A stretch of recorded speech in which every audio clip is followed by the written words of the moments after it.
Well, hello YouTube.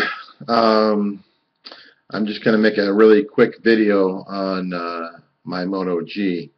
Anybody that has a Moto G or considering getting a Moto G, there are plenty of videos online of people talking about how well the phone works, what they think of the phone's performance, and that kind of thing. I have to say that the Moto G has been a good phone to me. It's not my primary phone. I do carry it along with an S3, but I've had good experience for the most part. I'm on Verizon. They only offer the Moto G on 3G, so anybody that has the LTE version probably has a better internet experience. It's really, when I had 3G, I thought, wow, this is pretty good. But now that I've got 4G, and when I use try to connect with my Moto G, I can really see the difference in the speed, and it makes a huge difference between 4G and 3G. But I just wanted to show everybody what happened to my Moto G. First of all, for those of you that don't know, I'm in North Dakota. Today is February 25th, 2015. It's quite cool here, should I say. I'm not from the snowy area. I'm not from a cold area. I was born in Washington State, but only lived there as a small child. Lived most of my life in California. So coming to the snow and skiing every now and then is one thing, but being here all the flipping time, totally different thing. Anyways, one of the things I've discovered, and this is not just with the Moto G, this is with both of my phones, is initially I kept seeing little micro fractures in my screen, and I couldn't figure out what the problem was. Let me turn this off. Sorry about that. Let me turn off my sound on that phone. Anyways, what it turned out to be is it gets very cold here. It gets down into the negative temperatures, especially when you take in the wind chill. I work in the oil field. And sometimes I'm in a really desolate area, so it is possible I could be injured in some way and not make it back to the truck. Hopefully I have cell service, so I purposely make sure that when I get out of the truck, I'm talking about a semi-truck, that I have my phone on me. And that means my phones, both my Moto G and my S3, are exposed to extremes in temperature. One of the things I've noticed with the Moto G that does not affect the S3, and I don't know if this is because it's Motorola and Samsung. I don't know if it has something to do with the type of touch screen that's underneath, the sensor underneath the screen, or what. My S3 continues to work no problem. On the other hand, my Moto G, when it gets down into the negatives and I try to open the screen, unlock the screen, it doesn't work. The screen will light up. When I try to get it to light up, I touch the unlock slide, and you can see it slide over, but it will not unlock the phone. So it may be an issue with the processor getting too cold. It may be an issue. I guess it couldn't be the screen, because I can see, like I said, the unlock slide over, so the screen is responding, but the phone itself is not responding. So I'm guessing it has something to do with the processor. I'm not a cell phone expert, so I don't know. If anybody out there knows what is probably happening, please feel free to comment. So if you live in a cold environment and you need your phone in an emergency, make sure that you keep it close to your body so that it stays warm. I have like bib overall FR coveralls, and so it's quarter of an inch to half an inch from my skin, and so the phones do get quite cold. But my S3 continues to work. I've never had that problem.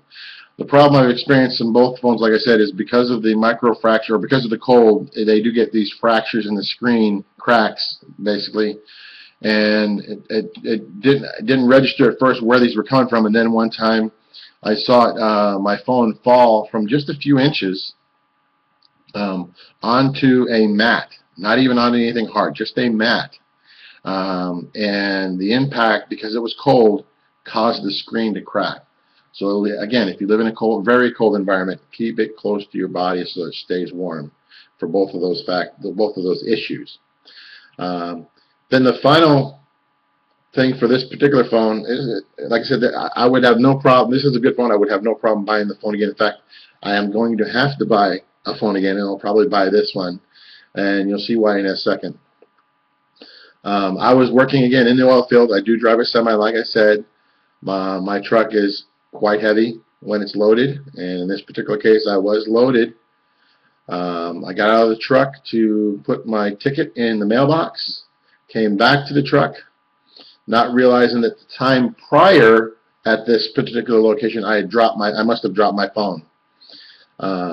When I came back to the truck, I looked down, saw something shiny. As I approached it, I realized, holy cow, that's my phone.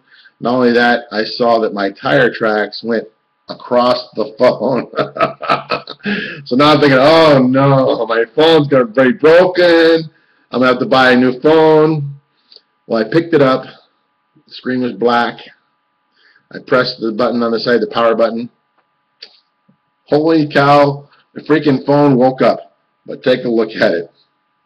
Let's see if this will show. Yeah, you can see it in the camera there. The thing is shattered.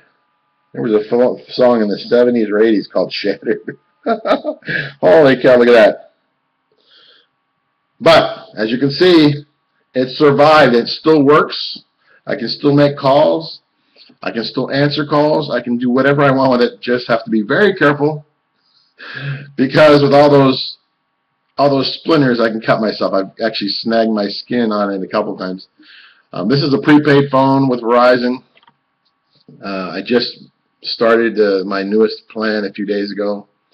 Once it expires, I'm going to go ahead and probably buy another phone.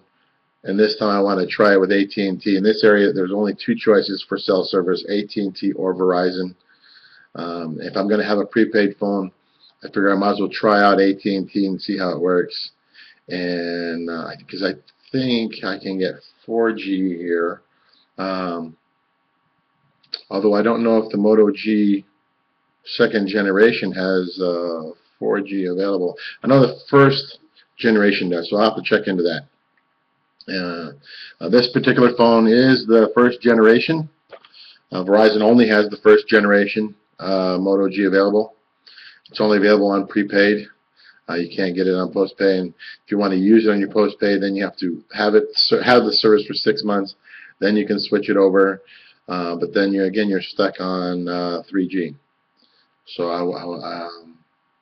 this was not going to be a replacement for my S3, probably because of the slow speed, again, with 3G compared to 4G. But anybody that's my age, I'm 50 or older, probably remembers the Timex commercials. Takes a lick and it keeps on ticking. Well, the Moto G definitely earned its stripes. I never saw them put a Timex watch on under a semi, and I'm sure that Motorola never planned on somebody running over this phone with a semi. I could not believe when that sucker lit up. And like I said, I can still make it. In fact, I can make a call right now. Let's see, to show you.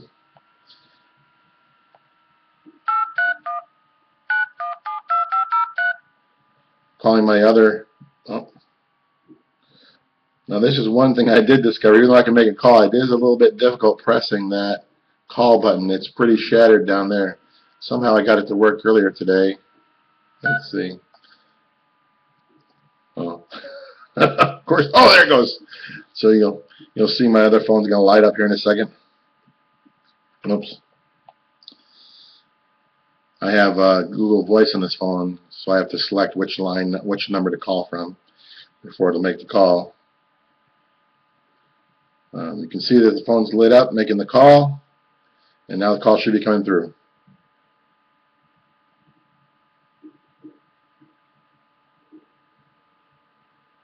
Sometime today. There it goes. How come the screen didn't light up? Well, oh, there it goes. Now it's lit up. So you can see it's lit up. It's making the call. Call's going through. It does work. Unbelievable. Thanks for watching my quick video. And if anybody's considering getting the Moto G, I have no qualms about recommending the phone. It's a good phone. I got one for my wife and my daughter. My wife was not a happy camper when she found out that I ordered her the Moto G. But now that she has it, she seems to be happy. So, bye.